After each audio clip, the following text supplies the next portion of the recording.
So with the plan starting on April 11th and the playoffs starting on April 15th, I just wanted to kind of get my thoughts and predictions on, first of all, who's going to make it through the play-in, and then after that, who is going to make it all the way through the finals off the Eastern Conference and the Western Conference. I think this is going to be a very interesting playoffs, so this is going to have some very interesting series that could definitely go either way.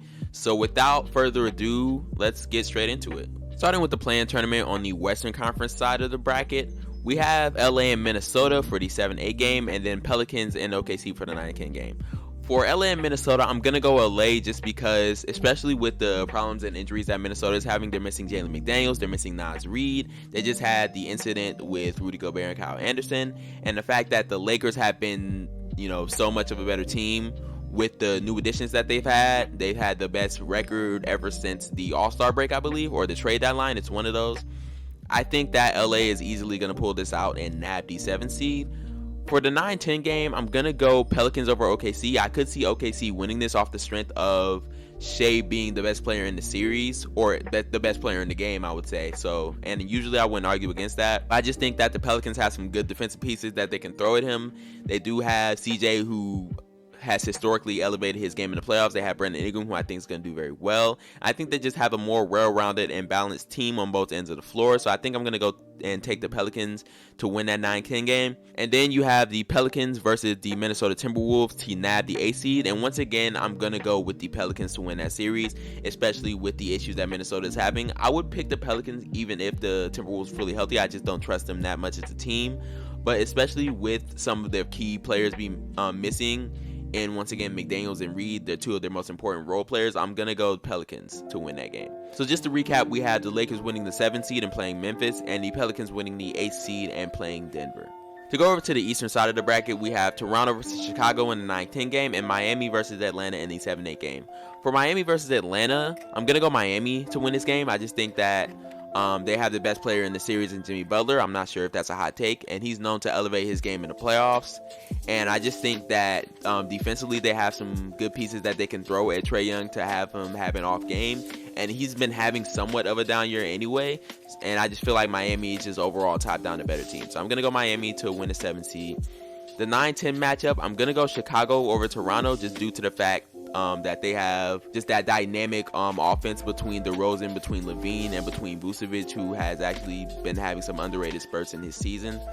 I just think that with the pieces that they have, they do have some good pieces to throw at Van Vliet, and not really at Siakam. I think he's going to have a pretty good game, but I just think that Chicago is going to be able to pull that one out off of the strength of DeRozan having a good game and Levine doing his thing, especially since Levine towards the end of the season has ramped it up quite a bit. So for the final game for the play-in, we're going to have Atlanta versus Chicago, and I'm not sure if this is a hot take or not, but I'm going to have Chicago beating Atlanta. They do have some good defensive pieces in Patrick Beverley and Alex Caruso that they can throw at Trae Young.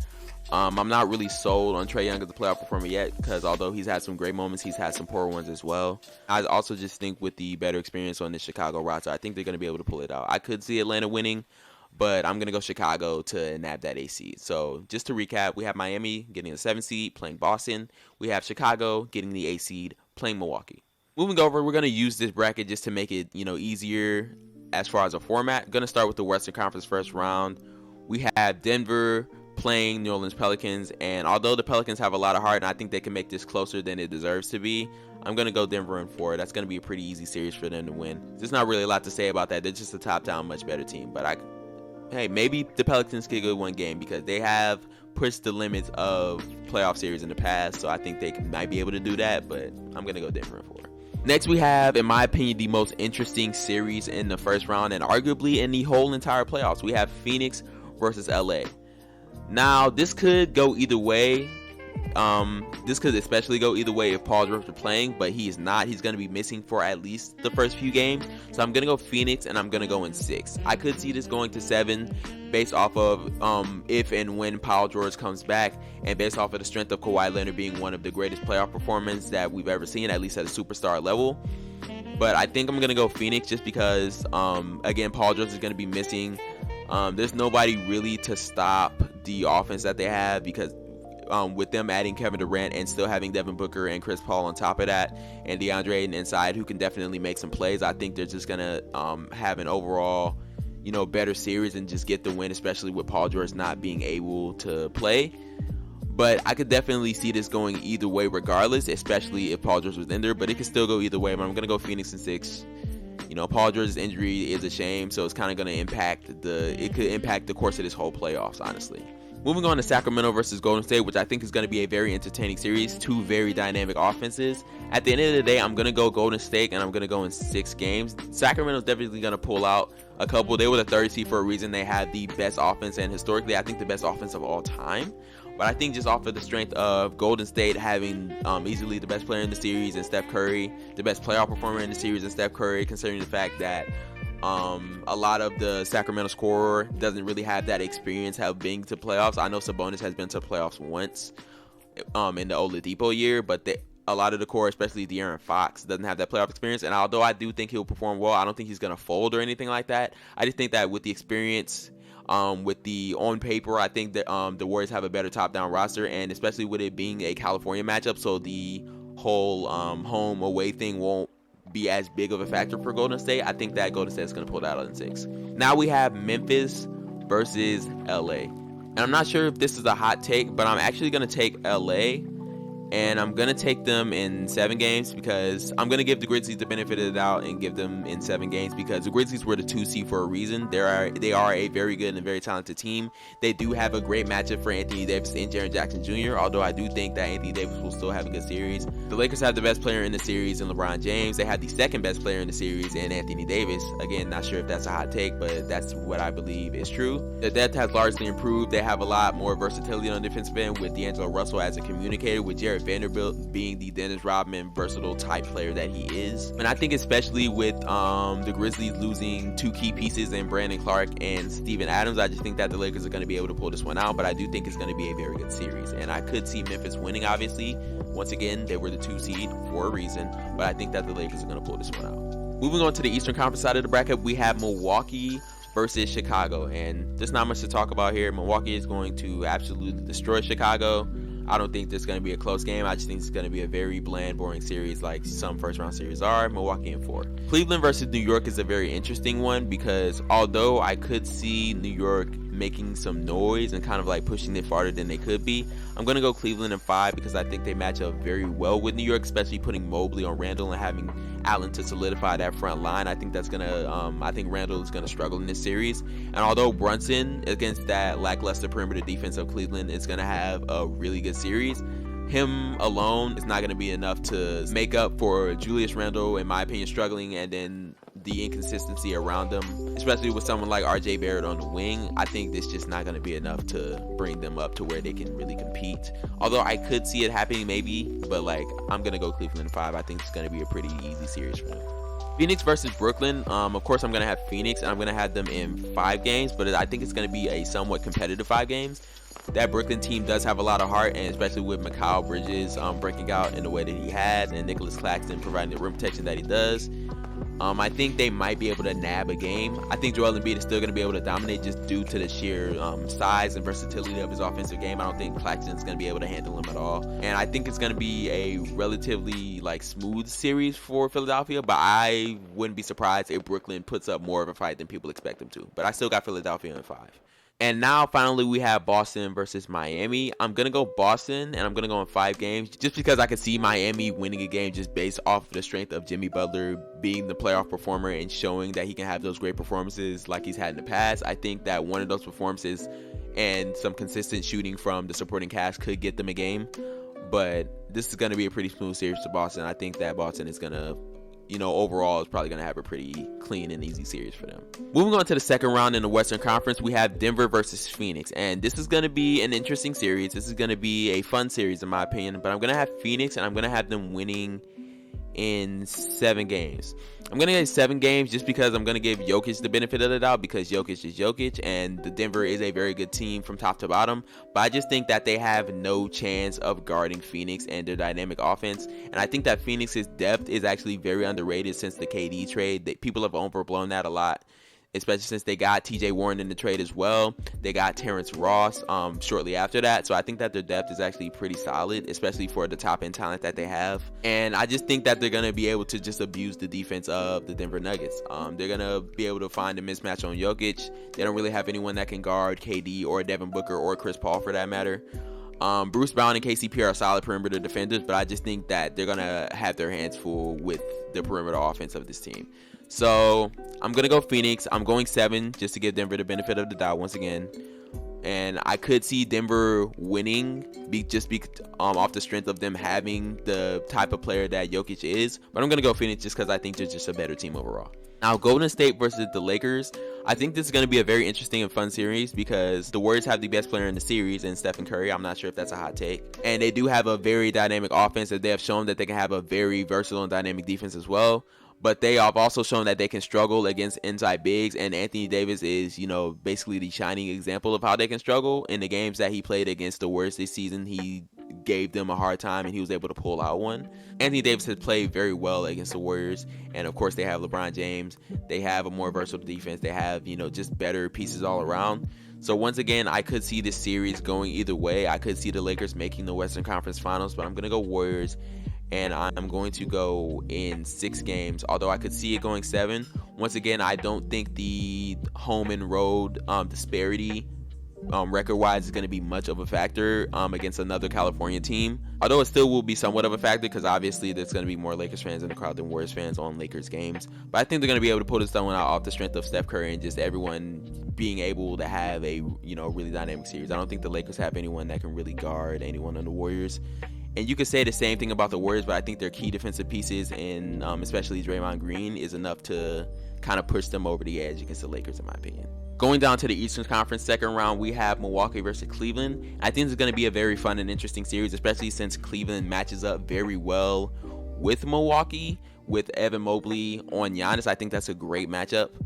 But I do think at the end of the day that Milwaukee is going to win this one in 6.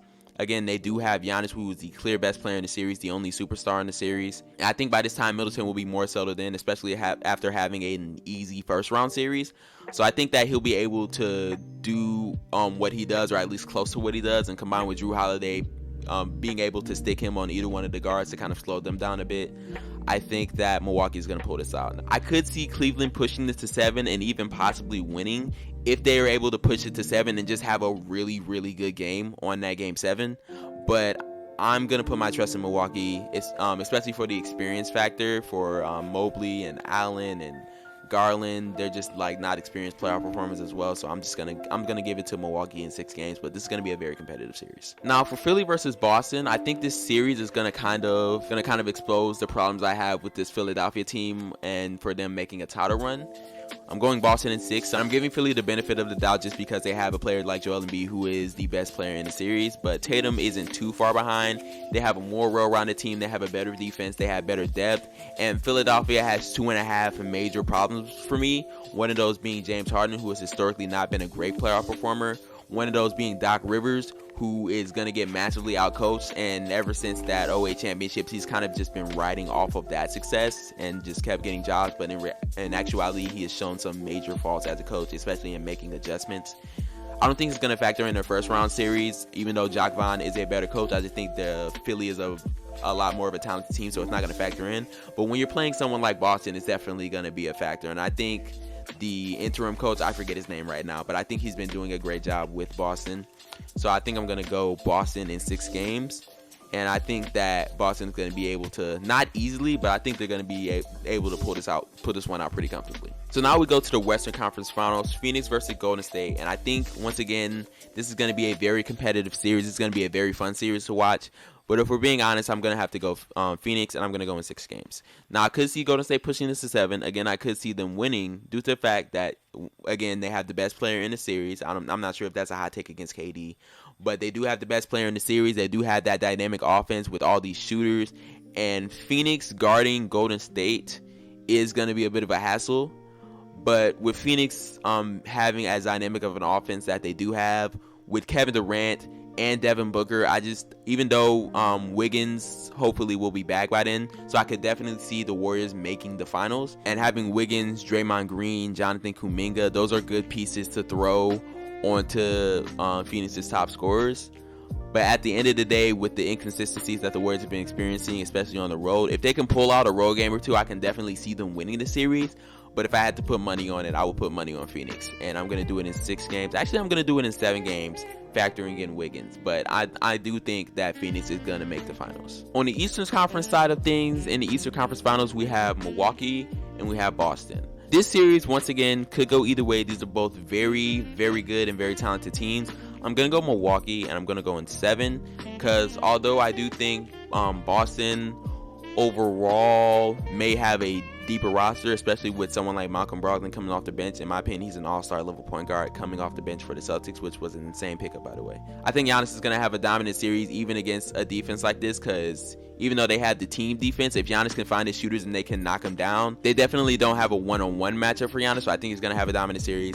I think by this time, Chris Middleton will be in a pretty good stride, and Jrue Holiday will definitely help on the perimeter side of things, and Brook Lopez inside as well. So although I could see this series going either way, even because Boston is a very deep team with some good top-end talent, I think those factors that I mentioned before, combined with the fact of me trusting Giannis in the playoffs more than Jason Tatum, even though Jason Tatum's playoff struggles have been overblown to an extent, I think Jason Tatum is just a lot more inconsistent than Giannis in the playoffs, especially in the last couple years.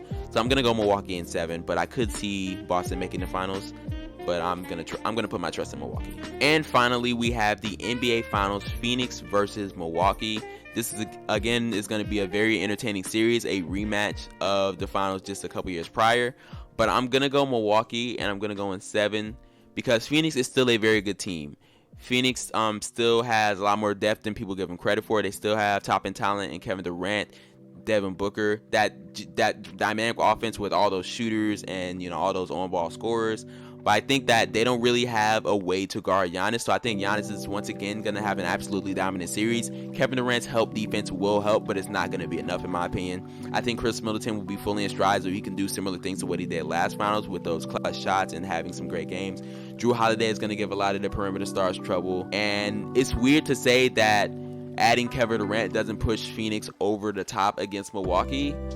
But I think that the main issues that they have still persist, and I just don't think it's going to be enough to beat Milwaukee in a 7-game series. So I have Milwaukee winning the NBA Finals this year, and just for the heck of it, point margin in Game 1, 7 points.